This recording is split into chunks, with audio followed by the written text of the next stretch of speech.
Ismail Abu Daud serta hadis-hadis yang lainnya. Baiklah, untuk mempersingkat waktu, kita masuki pokok pembahasan materi khutbah kita pada hari ini dengan judul teman atau sahabat. Yang pertama adalah kita memahami, mengkaji tentang pengertian teman atau sahabat, atau makna daripada teman dan sahabat. Definisinya dijabarkan insya-Allah. Saya mulai kepada apa Pak Haji? Oh ya. Ya, latar belakang Pak Haji ya. Ya. Latar belakang atau pengertian makna, definisi penjabaran daripada pengertian teman atau sahabat. Saya persilakan kepada mubalik kita yang berjumlah cukup ramai. Sejumlah hanya 3 orang. Tapi alhamdulillah, ini 3 orang ni wajah-wajah yang rutin. Belum kantor buka, nampak anda sampai di pintu. Saya persilakan kepada Ustaz. Ya. Oh ya, izin ya.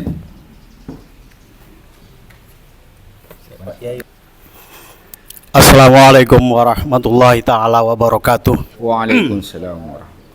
Alhamdulillah, wassalatu wassalamu ala rasulillah wa ala alihi wa ashabihi wa man tabi'a sunnatah, amma ba'du. Bersyukur kita kepada Allah subhanahu wa ta'ala di pagi hari ini. Seperti biasa setiap Jumat kita melaksanakan bedah materi. Bersolawat kita kepada Rasulullah sallallahu alaihi wasallam. Allahumma sholli ala sayyidina Muhammad wa ala ali sayyidina Muhammad.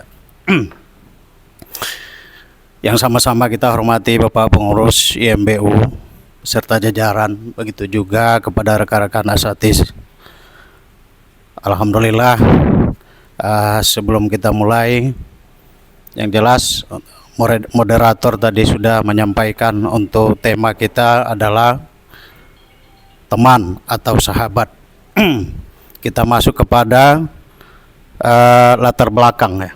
Latar belakang kita mengambil judul ini, tentu pengurus sudah mempertimbangkan yang sangat matang. Sudah dianggap sangat perlu untuk disampaikan kepada jemaah umumnya pelaksanaan khutbah di masjid-masjid pada hari ini. Untuk latar belakang fenomena yang terjadi di tengah-tengah jemaah maupun masyarakat umat Islam pada khususnya, teman atau sahabat ini sangat penting buat kita untuk memilih dan memilah dengan siapa sebenarnya kita harus berteman. Teman, kita lihat banyak komunitas-komunitas, perkumpulan-perkumpulan ataupun pribadi-pribadi di dalam hal pertemanan tersebut tidak mengarah kepada suatu kebaikan. Ada juga komunitas itu memang betul-betul dia memanfaatkan yang namanya untuk keburukan, kejelekan.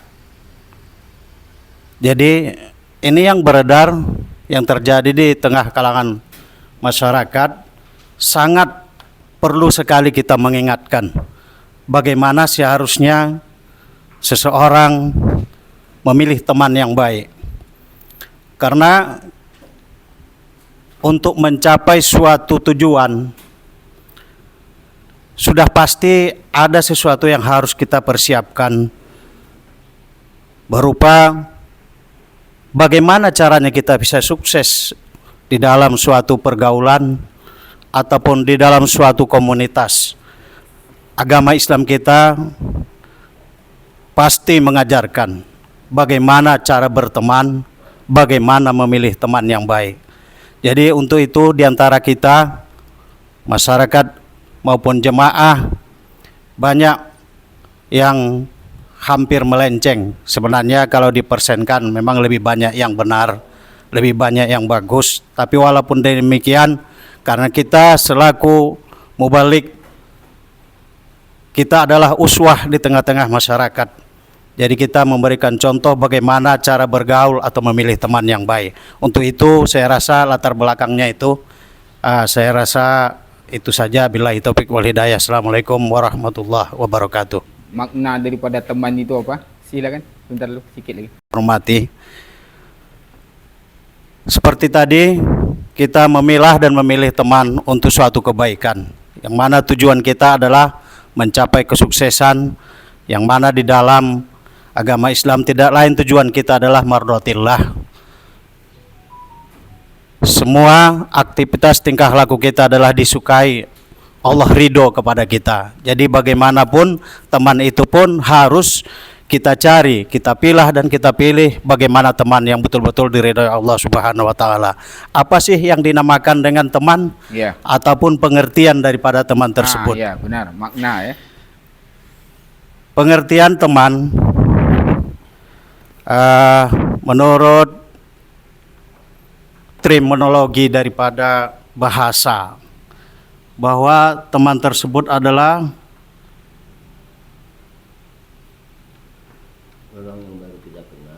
seseorang yang memiliki hubungan yang harmonis dan berinteraksi kepada yang lain. Ini pada dasarnya ini, hubungan kita kepada seseorang secara harmonis, secara baik kepada seseorang. Tentunya harmonis hubungan tersebut tidak lain adalah di dalam hal kebaikan, bukan kita harmonis di dalam kejelekan, keburukan, apalagi maksiat kepada Allah Subhanahu wa taala. Harmonis yang dimaksud adalah di dalam mardotillah. Jadi kalau kita punya seorang teman, sudah pasti jelas kita mengarahkan yang namanya mardotillah. Kita menjauhi yang namanya maksiat. Saya rasa pengertian teman ini tidak begitu kita rincikan, karena bagaimanapun kita sama-sama sudah mengetahui, karena hubungan kita yang harmonis sesama orang lain ini betul-betul harus kita manfaatkan dalam kebaikan. Mungkin itu saja. Demikian. Selamat. Ustadz Fauzi ya, yang sudah menjelaskan tentang latar belakang yang beliau sampaikan. Latar belakang ini adalah hal yang paling terpenting adalah kita harus pandai memilah dan memilih teman, karena dia berhubungan dengan interaksi sosial. Kemudian yang beliau jelaskan, teman itu adalah seseorang yang memiliki hubungan harmonis, berinteraksi dalam hal menyangkut tentang sosial. Terima kasih, saya ucapkan sekali lagi. Saya persilakan kepada mubalik kita yang sebelah kiri untuk menyampaikan masih seputar latar belakang dan makna daripada teman. Assalamualaikum. Kenapa YMBU memilih latar belakang teman atau sahabat ini? Itu agar jamaah atau audiens itu tahu teman ini bermacam-macam. Ada yang membahayakan kita, ada yang menambah ilmu pengetahuan kita, dan ada yang menambah kita tambah bodoh.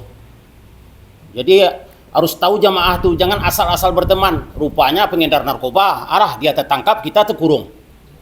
Jadi artinya betul-betul selektif, dan artinya bukan kita membeda-bedakan teman. Berbeda ini. Kalau memilih-milih teman, bukan itu maksudnya. Jadi latar belakang judul ini disodorkan ke depan khalayak, audiens, agar audiens jamaah itu jangan asal-asal berteman, asal ditraktir, asal dikasih ini, ditraktir ini teman. Rupanya akhirnya jelek gitu. Itu latar belakangnya. Jadi penjabaran daripada memilah dan memilih ya. Lanjut. Menambahkan aja. Saya ambil dari surah Al-Baqarah ayat 166. Istabara alladzina tubi'u minal ladzina taba'u wa ra'awul azab wa qata'a bihimul asbab. Wa qala alladzina taba'u law anna lana karatan fanatabarra'a minhum kama tabara'a minna. Kadzalika yurihimullahu a'malahum hasaratin 'alaihim wa ma hum bikharijina minan nar. Jadi dalam ayat ini Allah menjelaskan, yaitu ketika orang-orang yang diikuti, jelas di sini adalah yaitu teman atau sahabat kita.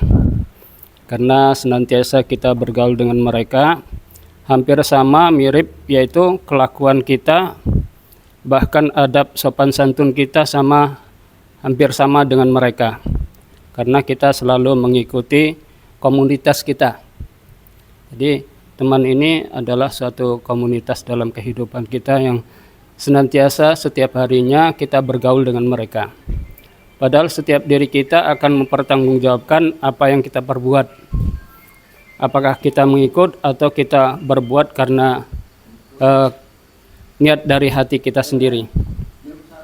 Jadi ayat ini menjelaskan, yaitu ketika orang-orang yang diikuti itu berlepas diri atau berlepas tangan dari orang-orang yang mengikuti, saat mereka orang-orang yang diikuti itu melihat azab, dan ketika segala hubungan antara mereka itu terputus.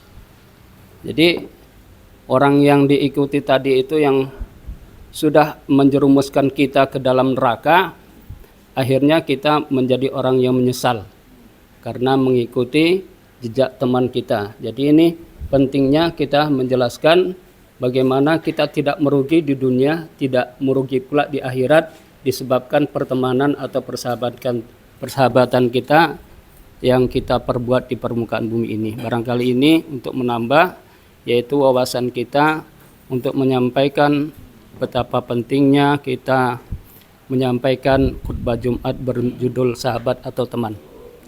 Terima kasih. Assalamualaikum. Surah apa tadi? Al-Baqarah ayat 166. Oh, Al-Baqarah 166 ya. Ya. Terima kasih kepada para ustadz, dai kita yang sudah menyampaikan 3 hal dalam poin tersebut. Ya. Yang disampaikan beliau tadi adalah teman itu sebuah komunitas dalam hidup kita, yang mana komunitas ini akan kita bertanggungjawabkan di hadapan Allah.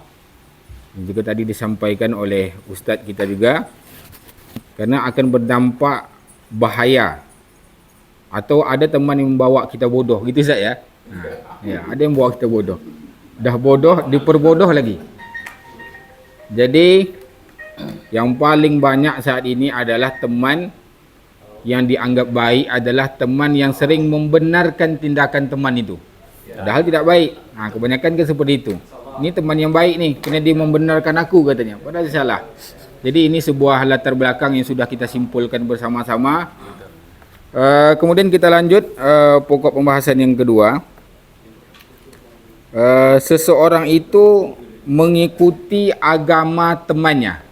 Ya, mungkin ini bisa berbentuk dampak ya, ataupun orang yang mengikuti agama temannya itu yang paling dekat. Siapa temannya biasa, ini akan dampak gitu. Kita persilakan kepada ustaz kita yang kita beragama Islam bersama orang Islam. Alhamdulillah kita kebetulan bersama orang sesama Muslim.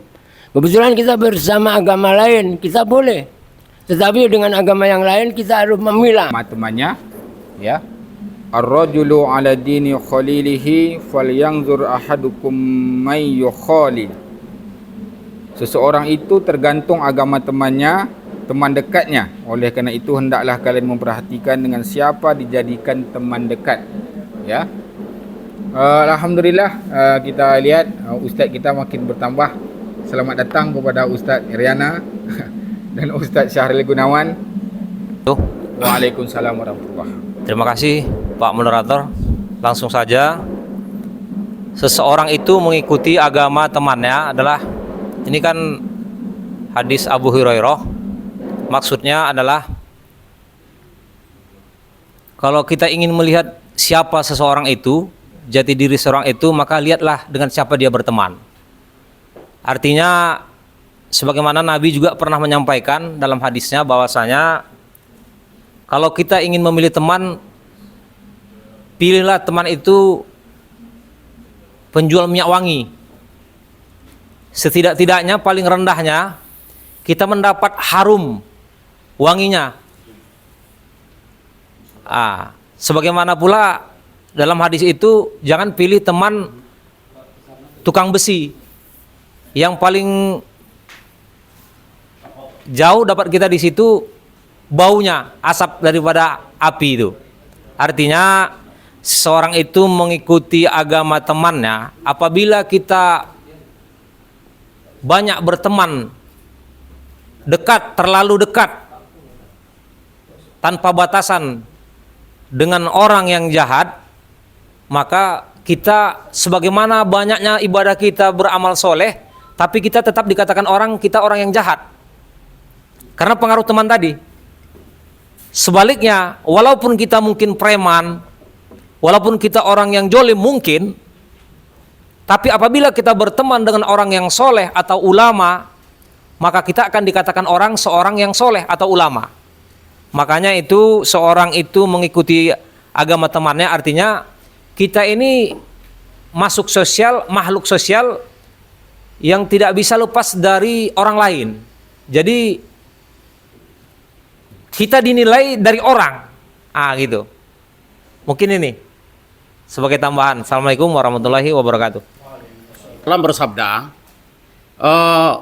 apabila kamu berteman dengan orang non-muslim, berbuat baik kamu, itu 1 pahala, kata Rasulullah. Apabila kamu berteman dengan orang Islam, berbuat baik kamu, itu 2 pahala. Apabila kamu berteman dengan adik kakak kandung si ibu sebapak, berbuat baik kamu, itu 3 pahala. Jadi kalau tentang agama, ini pengalaman istri saya berteman dengan PSK, wanita pelacur. Orang Mentawai dia, pelacur.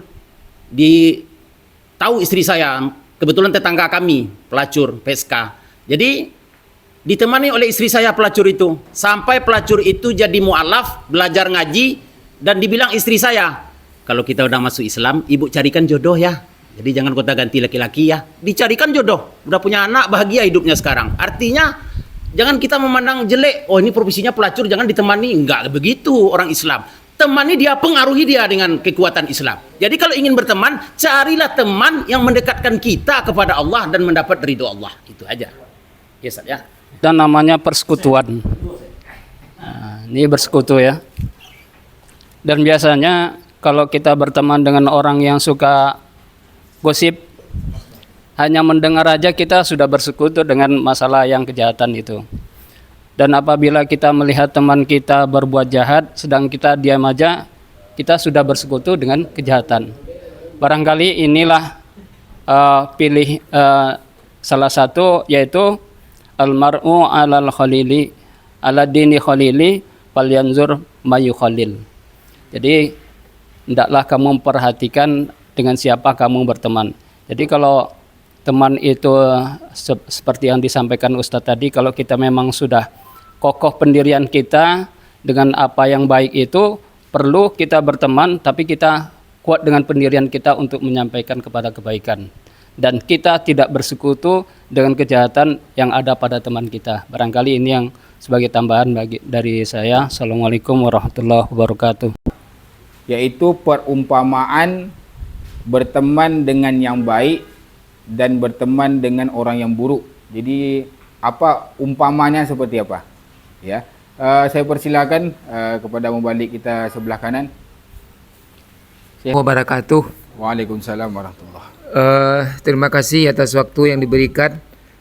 Langsung saja kepada sub bahasan kita yang ketiga, Ustaz. Ya, yang ketiga. Yang ketiga yaitu perumpamaan di dalam berteman. Perumpamaan di dalam berteman ini sudah dijelaskan di dalam sebuah hadis Rasulullah yang diriwayatkan oleh Imam Bukhari, nomor hadis 5108, dan hadis riwayat Muslim dengan nomor hadis 2628, serta hadis riwayat Imam Ahmad dengan nomor hadis 19.163.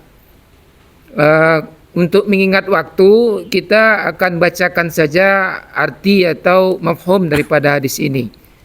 Dari Abu Musa, dari Nabi Muhammad SAW, beliau bersabda, perumpamaan teman yang baik dengan teman yang buruk bagaikan penjual minyak wangi dengan pandai besi. Ada kalanya penjual minyak wangi itu akan menghadiahkan kepadamu atau kamu membeli darinya atau kamu mendapatkan aroma wanginya. Sedangkan pandai besi ada kalanya percikan apinya akan membakar bajumu atau kamu akan mendapatkan aroma tidak sedap darinya. Jadi dari hadis ini dapat kita pahami bahwa teman itu sangat memberikan pengaruh di dalam membentuk karakter kita. Kalau kita berteman dengan orang yang baik, maka perumpamaannya di sini seperti kita seperti minyak wangi antara kita dengan penjual minyak wangi.